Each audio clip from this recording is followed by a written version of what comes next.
the outside. Hold the door. Let's go on board with teammate Justin Allgaier. Clear down, clear down. Come on. Clear. Caution's out. I mentioned that record that Brad Keselowski holds, 94 straight races that he has been running at the finish. That is an all-time Nationwide Series mark. Well, we got a moment. Let's talk about our Verizon wireless customers. They can text Champion to 43776 for exclusive Champion chats. It's content from our NASCAR Now Roundtable of Experts. We'll have one to go at the line this time by the 40 of Mike Bliss gets the lucky dog. So that gives us 18 cars on the lead lap. And there's what's left of Danica's right front. And she's going to go back out and try and log a few more laps. She is 70 laps, or now actually 93 laps behind.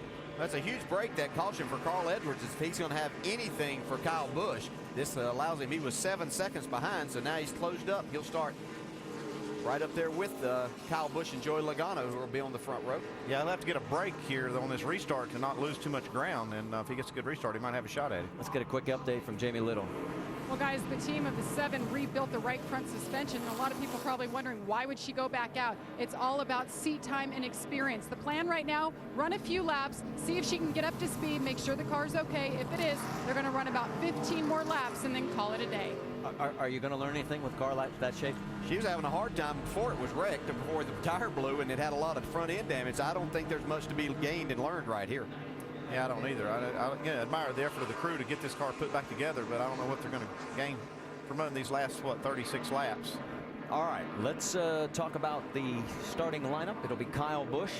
He's got the high side with Joey Logano alongside. Then Carl Edwards, Reed Sorensen, Ryan Newman, Trevor Bayne. That's your top 6. Rounding out the top 10, it's Leffler, Menard, Stenhouse, and Justin Allgaier. And we're back to green flag racing with 35 laps to go.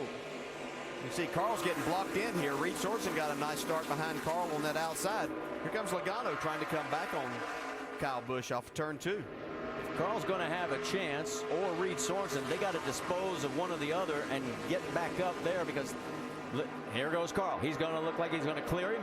Meanwhile, the 99 gets around Ryan Newman. So Carl's going to try and set sail for Logano, because Kyle's doing what he's done all day long. Newman getting high in that corner. Justin Allgaier closes in a little bit more. Now Newman dives underneath the 98. Can't make it hold there. No, almost. He did a nice job. That was experience that paid off right there to keep those two from wrecking. Kevin Harvick taking a peek underneath the 38 of Jason Leffler. Ricky Stenhouse just a little bit backer, and there's Eric Darnell also in this mix. Darnell got a lucky dog pass. He's running an 11th. Kevin Harvick made a pit stop that last caution, so he's got a little bit fresher tires. Stephen Wallace doesn't look all that worse for the wear, considering the damage. He's got fresh tires underneath him. On board with Stephen. He's currently running in the 12th position. Whoa, Darnell gets loose, opens the door for the 66. Meanwhile, Allgaier's taking a peek on Ryan Newman. Remember, Allgaier's car was extremely loose at the beginning of this race. They've done a nice job of tightening this thing up for him. Yeah, it looked like it was going to be one of the first cautions because it was that wicked loose. This will test him to see just how tight that car is as he tries to make this pass on Ryan Newman. We've seen a lot of guys try this with good race cars and weren't able to make this pass. Great view from above. You can see both the passes that are trying to go. Let's go speeds at the line. See who is fastest here. Well, we got 30 laps to go. You got Kyle Busch leading. You see Logano and Edwards now trying to chase. Let's see if anybody can make any headway. Looks like Carl Edwards had the second fastest lap that lap. It's a little bit faster than Logano. Those are the 18 cars that are on the lead lap. The lead right now 0.6 of a second over Joey Logano. Carl Edwards is 1 second back. Again, Allgaier trying to go underneath Newman, while right behind Harvick has cleared Jason Leffler. And the one thing that I can see is we've got some shade, we've got some clouds here, and the corners actually off of 2 and into 3 and a good part of 3 and 4 is under. It's a lot less hot there now, and I think some of these guys, we heard Kyle Busch talk about being tight earlier. I'm wondering if it might create a more tight situation for him as these laps wind down. Well, Harvick has now pulled up on the back bumper of the 12 of Allgaier. Here comes Leffler.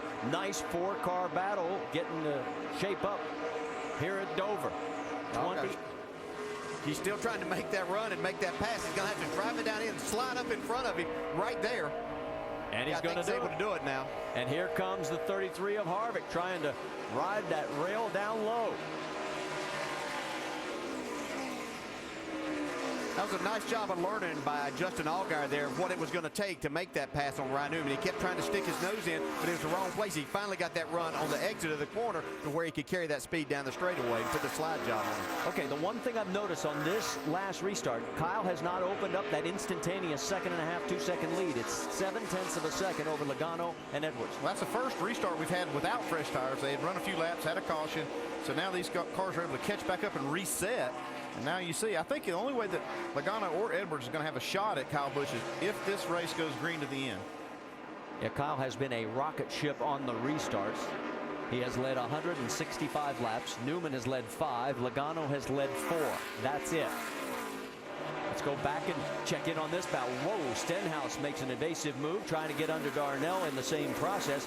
Brad Keselowski in this mix, and Stephen Wallace out in front of all of them. That is 11th on back through 14th. We can see Stenhouse get a little bit loose right there.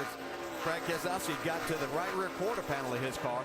You know, I'm watching Stenhouse, and we talked about his great comeback. A couple of cars back is Brian Scott. Scott, at one point, had Rookie of the Year honors basically in the bag.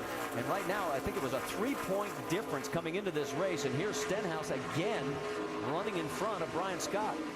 Yeah, he is doing that. I'm looking at Eric Darnell there in that 16 car. He's done a fantastic job. He's picked up 24 spots. He didn't have a good qualifying effort. He got down a lap at one point today, got that back, and now is up in the 12th spot. Well, Darnell made his first nationwide start of the season back at Richmond. He started 17th, finished 22nd in that race.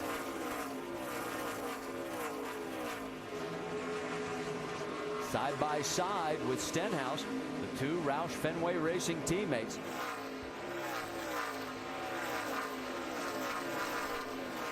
This is where Jack Roush gets a little bit nervous when these guys start racing each other. He's seen this before earlier in the year, and they'd get in the same accident, but you can see Ricky Stenhouse takes that spot away now. And there's Brian Scott, as we mentioned, just a couple of cars behind him. Brad Keselowski, followed by Brendan Gaughan, Michael Annett. Those guys are all on the lead lap. I think that damage that Keselowski has to the right front of his car is really affecting the handling on his car right now. He's just not able to hold the car down in the center of the corner. Brian Scott taking a peek underneath Darnell. They're side by side through the corner. Can he clear him? Not this time.